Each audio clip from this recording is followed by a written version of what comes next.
হিন্দুদের মূল গ্রন্থ হচ্ছে বেদ, খ্রিস্টানদের বাইবেল আর বৌদ্ধদের ত্রিপিটক।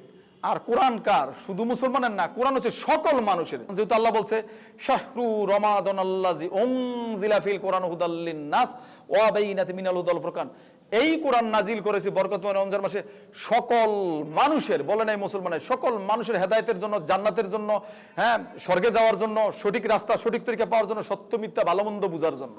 তাই কোরআন সকল মানুষের জন্য। এখন মানা না মানা যার যার ব্যক্তিগত ব্যাপার।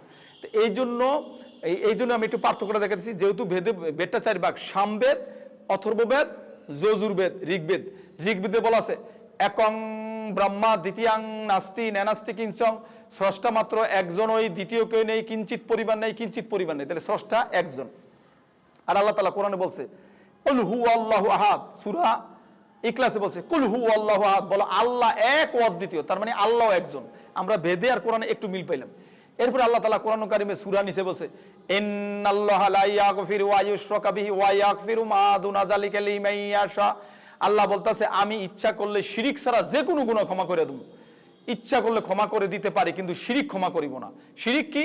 আল্লাহকে বাদ দিয়ে আল্লাহর অংশীদার মনে করা, আল্লাহর পুত্র মনে করা, আল্লাহর সমকক্ষ মনে করা, বা আল্লাহর কাছে পৌঁছে দিব, ওনার মাধ্যমে আল্লাহর কাছে যাবো, নাউজুবিল্লাহ, এইসব শিরিক করা যাবে না। আল্লাহর কাছে কোনো মাধ্যম নাই, আল্লাহর কাছে মাধ্যম শুধু নামাজ। আল্লাহ শিরিক করতে নিষেধ করছে। অন্য যে কোনো, আপনি মদ খাইছেন, আল্লাহ হয়তো তবা করলে ক্ষমা করে দিতে, আপনি জিনা করছেন, আল্লাহ ক্ষমা করে দিতে, তবা করলে, না জানি না করছেন, ইচ্ছা করলে ক্ষমা দিতে, কিন্তু আপনি জানি না বুঝা যদি শিরিক করেন, আল্লাহ আপনাকে মাফ করবে না। এই কথাটা হিন্দুদের যজুর্বেদে বলা আছে। অন্দং তম প্রবিশন্তি যাহসংবতি মুপাস্যতে তত বৈবতে তমজৌ সম্ভূতরতা। অন্ধকার নরকে প্রবেশ করিবে তারা যারা সৃষ্টিকর্তাকে থেকে বাদ দিয়ে সৃষ্টিকর্তার সৃষ্টির পূজা করবে, যেমন আগুন, জল, বাতাস। আর যারা মূর্তি পূজা করে তারা আরো বেশি অন্ধকারে প্রবেশ করে। তাহলে তাদের কাছেও বলা হলে এক সৃষ্টিকর্তাকে পুজো, মূর্তি পূজা করা যাবে না, গাছের পূজা, আগুন পূজা গেলে করা যাবে না।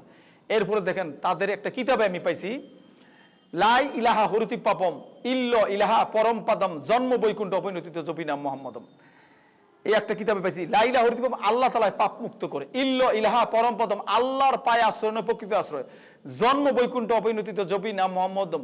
যদি বৈকুণ্ঠে বা স্বর্গে যেতে চাও তাহলে মোহাম্মদকে অনুসরণ করো, মোহাম্মদ যে পথ দেখাচ্ছে মোহাম্মদ সেই পথ অনুসরণ করো। এই কথাটা কোরআনে সূরা আল ইমরানের 31 নম্বর আয়াতে বলছে কুলিন কুনতুম তুহিব্বুনাল্লাহ ফাত্তাবিউনি ইউহিব্বুকুমুল্লাহু ওয়া ইয়াগফির লাকুম যুনুবাকুম ওয়াল্লাহু গফুরুর রহিম।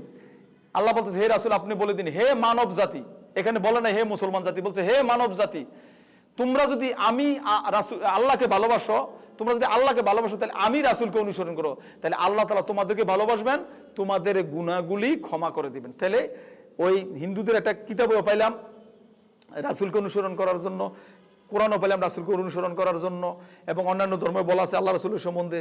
তাইলে বোঝা গেল যে রাসূলকে ছাড়া, ইসলাম ছাড়া কোনো মুক্তির পথ নাই। কারণ হিন্দু ধর্মে আরেকটা মন্ত্র আছে, অনেকগুলি মন্ত্র আছে, বড় বড় মন্ত্র আছে, হিন্দুরা বেদ পড়লেই বুঝতে পারবেন।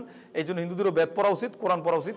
শেষ কথা যে ইসলাম ছাড়া কোনো মুক্তি নাই, কারণ আল্লাহ নিজে বলছে ইন্নাদ দীনা ইনদাল্লাহিল ইসলাম, আমি আল্লাহর কাছে একমাত্র গ্রহণযোগ্য ধর্ম হচ্ছে ইসলাম। আর একটা আয়াতে বলছে ওয়ামাই ইয়াবাতাকি গায়রুল ইসলামি দীনান ফালা ইয়াকবালা মিনহু ওয়া হুয়া ফিল আখিরাতি মিনাল খাসিরিন। যদি কোনো মানুষ ইসলাম ছাড়া অন্য কোনো